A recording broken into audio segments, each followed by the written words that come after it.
Hello student, welcome to my YouTube channel. In today's video I am going to explain you two important essays which are not important for only one class but they are important for the 9th, 10th, 11th and 12th Hindi medium as well as English medium students.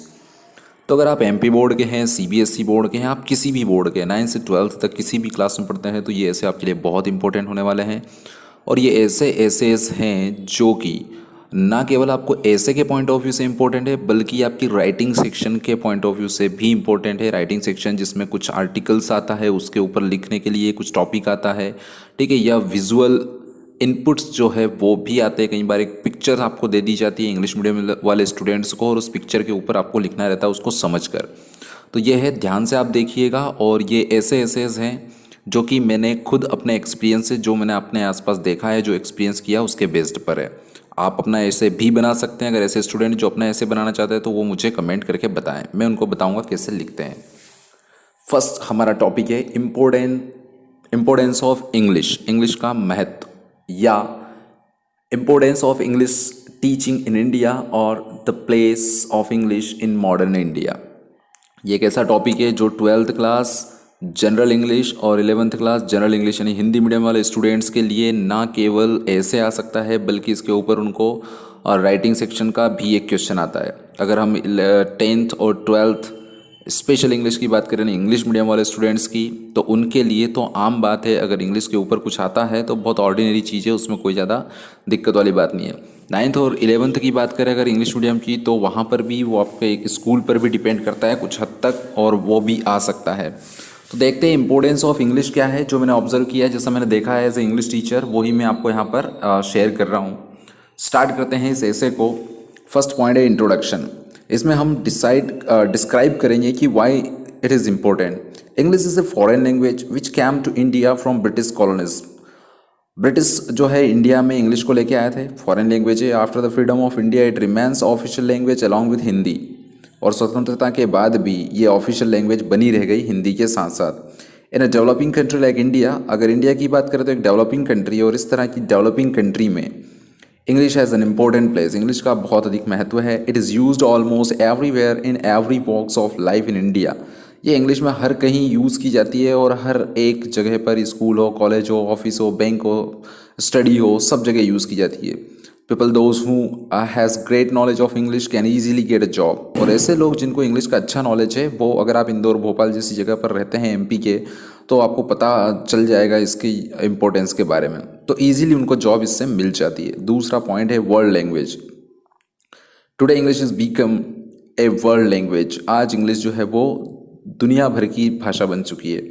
Apart from the native speakers of English, there are numerous people who speak in English throughout the world. जो जो native speaker है उसके अलावा भी दुनिया भर में English बोली जाती है। English works as bridge of communication among the various countries and became a medium of trade. यानी कि व्यापार का एक माध्यम भी बन गई है और कम्युनिकेशन का एक माध्यम भी है, बहुत बड़ा बन चुकी है। It is also called a language of trade. इसको व्यापार की भाषा भी कहा जाता है। It opens opportunities for people to earn their livelihood in foreign countries along with their native. अपने देश के साथ साथ अगर विदेशों में भी आपको आजीविका कमाना है, अपना काम करना है, तो आपको इंग्लिश आना ही चाहिए, ऐसा ये पॉइंट कहता है। तो डेफिनेटली आपको लगता होगा अगर आप फॉरेन कंट्रीज़ में जाना चाहते हैं तो यू मस्ट नो इंग्लिश, आपको इंग्लिश आना चाहिए, so that you can understand what the other person wants to tell you. दूसरा पर्सन आपसे क्या कहना चाहता है ये आप समझ सको। इस सारी चीज़ों के लिए आपको इंग्लिश आना ही चाहिए। The next point is helpful in education. Developing country like India, जो डेवलपिंग कंट्रीज़ है इंडिया जैसी, where there is still technology is not developed fully, जहाँ पर पूरी तरह से तकनीक का विकास नहीं हो पाया है। English help is in imparting education of technology. वहाँ पर टेक्नोलॉजी की एजुकेशन लेने में ये हेल्पफुल है। In the field of education, education के क्षेत्र में science, technology, engineering, law, commerce, management, medicine, industry, politics, geology and many more subjects. अगर हम बात करें तो ये सारे सब्जेक्ट आपको इंग्लिश में देखने को मिलेंगे अधिकतर। इंग्लिश ब्रिंग्स नॉलेज ऑफ दो सब्जेक्ट्स टू पीपल, और इंग्लिश में ही जो है वो ज्ञान आप ले सकते हैं। Most of the books on various subjects are available only in English. अब कई सारे ऐसे सब्जेक्ट है, जैसे कंप्यूटर लैंग्वेजेस की बात करें या कंप्यूटर की बात करें, तो वो केवल इंग्लिश में ही अवेलेबल है। With the invention of internet, internet का जब से इन्वेंशन हुआ है, it becomes more popular. English और ज़्यादा पॉपुलर हो चुकी है, क्योंकि because most of the websites are developed in English and for their use, और ज़्यादातर वेबसाइट इंग्लिश में बनाई गई है और उनका अगर आप यूज़ करना चाहते हो तो वी मस्ट नो इंग्लिश, हमें इंग्लिश आना चाहिए। Computer languages are developed in English only, English में बनाई जाती है। Therefore English is a great source of learning and plays an important place in education, और एजुकेशन में भी अपना महत्वपूर्ण योगदान जो है ये देती है। दूसरा पॉइंट है इसका, इंग्लिश एजुकेशन इन इंडिया। अब इंडिया में इंग्लिश का क्या रोल है? In India English education was started from British Raj, British Raj से ही इंडिया में इंग्लिश एजुकेशन स्टार्ट हुई थी। टुडे इन इंडिया, आज के दिन इंडिया में central as well as state governments open many schools along with private sector schools. Education English की स्प्रेड करने के लिए सेंट्रल गवर्नमेंट और स्टेट गवर्नमेंट ने कुछ इंग्लिश मीडियम स्कूल्स स्टार्ट किए हैं। इसके अलावा प्राइवेट सेक्टर के स्कूल्स भी जो है वो अवेलेबल है। इन दीज स्कूल्स, और इन स्कूलों में क्या होता है, English is the medium of teaching, English medium में पढ़ाया जाता है। इसके बाद great efforts are made by educationist to improve the language in India, और इस भाषा को इम्प्रूव करने के लिए लोगों में एजुकेशनिस्ट जो शिक्षाविद है उन्होंने भी अपने समय समय पर प्रयास किए हैं। But still more efforts are required, परंतु अब भी और ज़्यादा अधिक एफर्ट लगाने की ज़रूरत है। Actually many people do not support the way of English education. सबसे बड़ी दुविधा जो है वो ये है कि कुछ लोग जो है वो नैरो मेंटलिटी के होते हैं और वो इंग्लिश एजुकेशन को प्राथमिकता नहीं देते हैं। An atmosphere is needed to learn any language, और किसी भी भाषा को सीखने के लिए आपके आसपास का एटमॉस्फियर उस भाषा में होना चाहिए। And in India many people are still illiterate, और इंडिया जैसी कंट्री में अगर हम बात करें तो कई सारे लोग अब भी अशिक्षित हैं। Still understand areas means of communication is not developed and therefore education is not reached there. कई सारे रिमोट एरियाज़ है हमारे इंडिया में जहाँ पर कम्युनिकेशन का मीडियम नहीं पहुँच पाया है, टेलीविज़न, इंटरनेट वगैरह, तो इस वजह से वहाँ पर इंग्लिश एजुकेशन नहीं पहुँच पाई है, या हम बात करें तो कोई सी भी एजुकेशन नहीं पहुँच पाई है।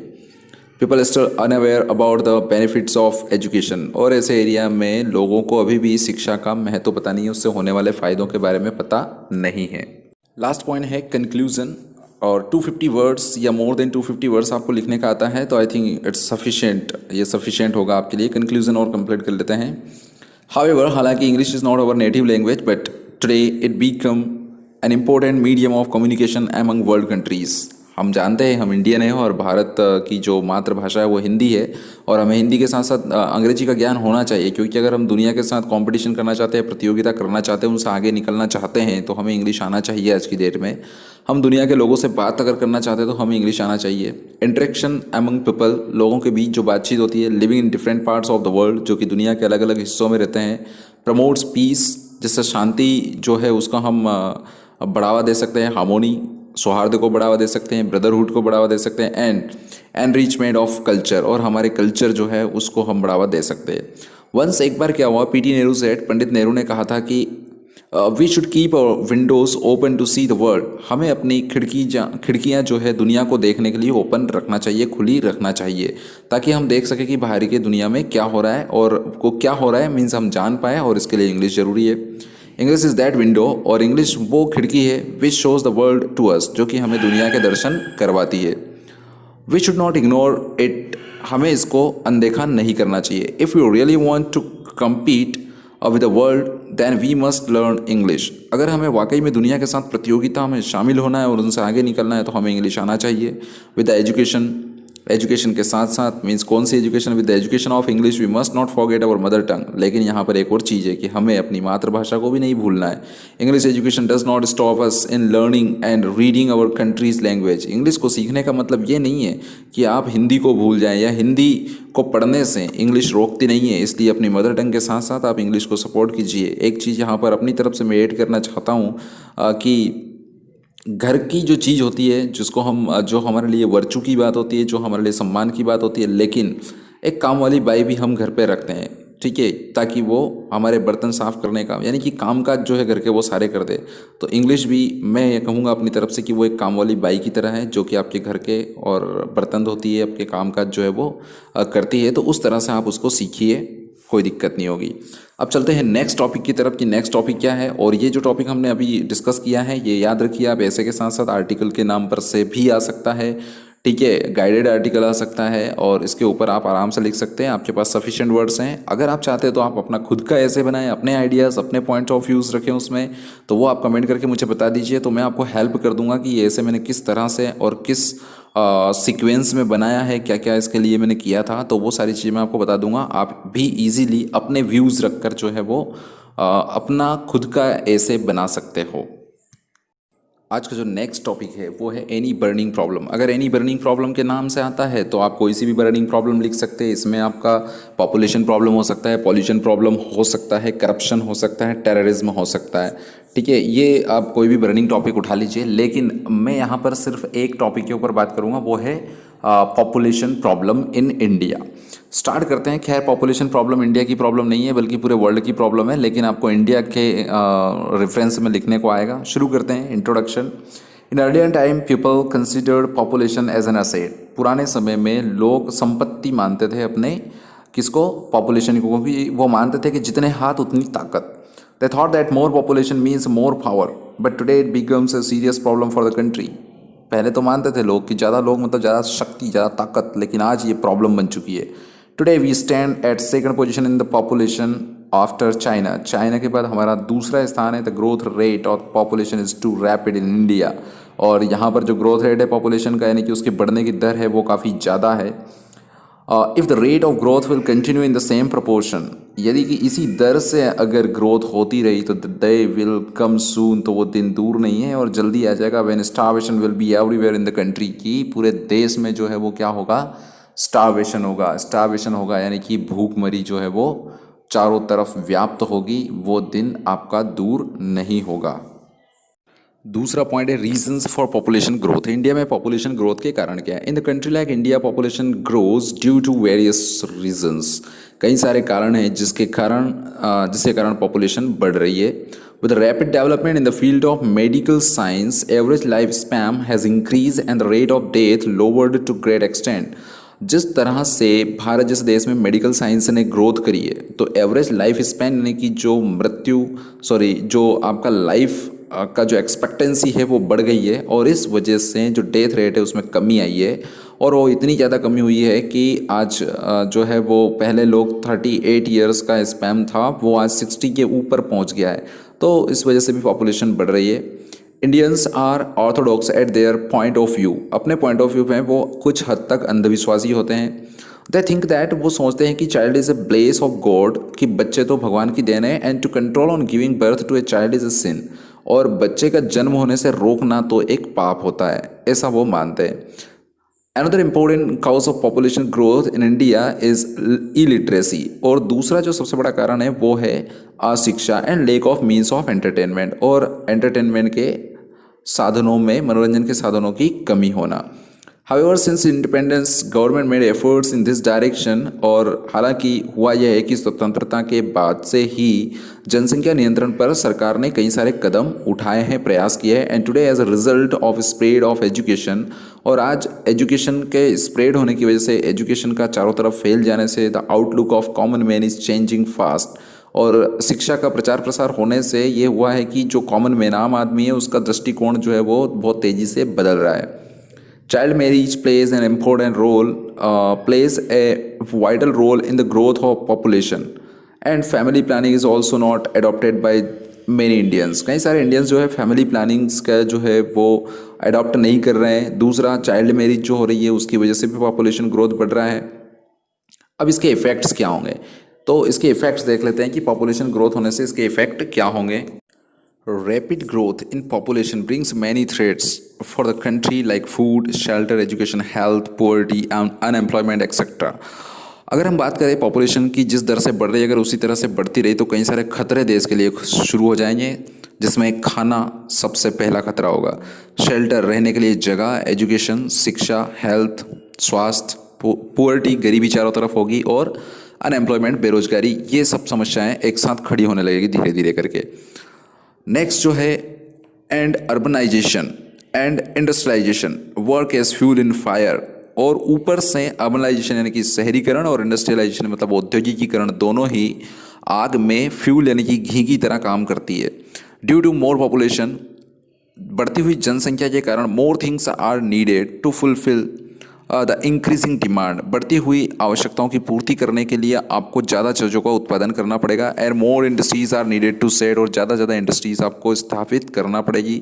As a result of increase in number of industries, और इंडस्ट्रीज में बढ़ोतरी होने की वजह से या इंडस्ट्रीज़ के ज़्यादा इस्टेब्लिशमेंट होने से क्या होगा, उससे आपको पॉल्यूशन फैलेगा। Pollution increases which is dangerous for the green planet, और जो ग्रीन प्लानट मीन्स अर्थ है, उसके लिए पॉल्यूशन बहुत खतरनाक होगा।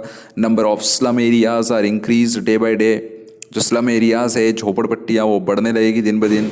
इन big cities like Delhi, Mumbai, Kolkata etcetera, quality of pure air is decreased, और जो क्वालिटी है एयर की वो लगातार कम होना शुरू हो जाएगी। जैसे हाल ही में दिवाली के जस्ट बाद आपने देखा होगा, दूसरे दिन अगर आपने न्यूज़ सुना होगा तो न्यूज़ में देखा होगा आपने कि 500 प्लस यानी कि 550 के आसपास जो है AQI यानी कि एयर क्वालिटी इंडेक्स शो कर रहा है, जो कि 245 या 250 से ज़्यादा होने पर बहुत डेंजर हो जाता है। तो 500 के ऊपर चला गया है। गुरुग्राम, जो गुड़गांव है, उसमें तो वो 600 के ऊपर चला गया है। ऐसे ही नोएडा में वो कंडीशन ख़राब हो चुकी है, तो यहाँ पर सांस लेने की भी दिक्कत आना शुरू हो जाएगी।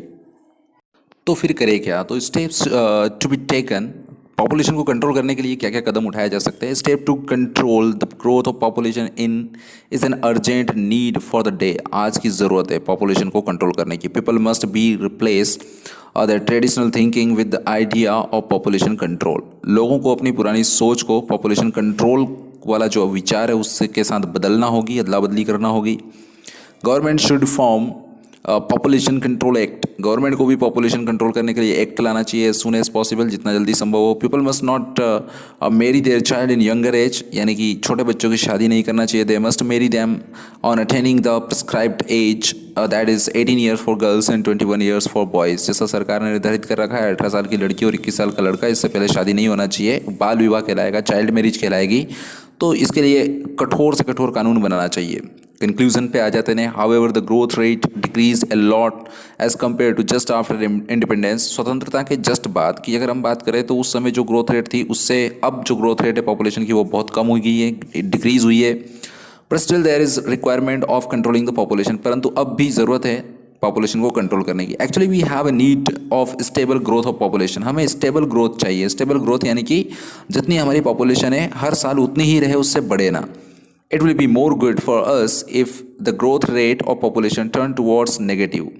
कहने का मतलब है कि और ज़्यादा अच्छा ये होगा कि ग्रोथ रेट नेगेटिव, यानी कि इस साल जितनी पॉपुलेशन है आने वाले साल में उससे कम हो जाए तो ज़्यादा बेटर रहेगा। If you want our country progressive and prosperous, यदि हम अपने देश को प्रोग्रेसिव चाहते हैं, उन्नतिशील चाहते हैं, प्रॉस्परस चाहते हैं, समृद्धशाली चाहते हैं, we have to aware the common man about the benefit of small family. तो हमें छोटे परिवार का जो फ़ायदे हैं वो लोगों को बताना होगा, आम आदमी तक हमें बताना होगा। And suggest them about the ways of family planning, और फैमिली प्लानिंग कैसे की जाती है ये भी हमें उनको सजेस्ट करना होगा।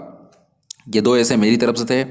और भी जो इम्पोर्टेंट आर्टिकल्स है, राइटिंग सेक्शन है, लेटर्स है, एप्लीकेशन है, everything I will upload very soon. Day by day I will upload, 1 by 1 करके मैं अपलोड करते जाऊँगा। If you have any another idea, if you want something else from my side, then you can just comment and ask to upload it. Then मतलब आप मुझे upload करने का बोल सकते हैं, तो ऐसी कोई प्रॉब्लम नहीं है। हम एग्ज़ाम की प्रिपरेशन कर रहे हैं और इस वजह से जो है हमें जो भी चाहिए वो हमें लेना ही है और उसको पढ़ना ही है। तो आज की इस वीडियो में इतना ही। आप चैनल को सब्सक्राइब कर लीजिए, अपने फ्रेंड्स को आप शेयर करिए, आपको अच्छा लगे लाइक कर दीजिए, नहीं लगा है डिसलाइक कर दीजिए। और अगर आप डिसलाइक कर रहे हैं तो प्लीज़ कमेंट में आप ये भी लिखिए कि आपको डिसलाइक क्यों किया है, so that I can improve my self, मैं अपनी स्किल्स को इम्प्रूव कर सकूँ और बेटर आपके लिए कुछ मैं लेके आ सकूँ। इसलिए आप प्लीज़ अगर डिसलाइक करें तो कमेंट जरूर करके बताएं कि आपने डिसलाइक क्यों किया है, ठीक है। अदरवाइज़ ये हो जाएगा कि आप किसी हेट के कारण उसको डिसलाइक कर रहे हो, ठीक है।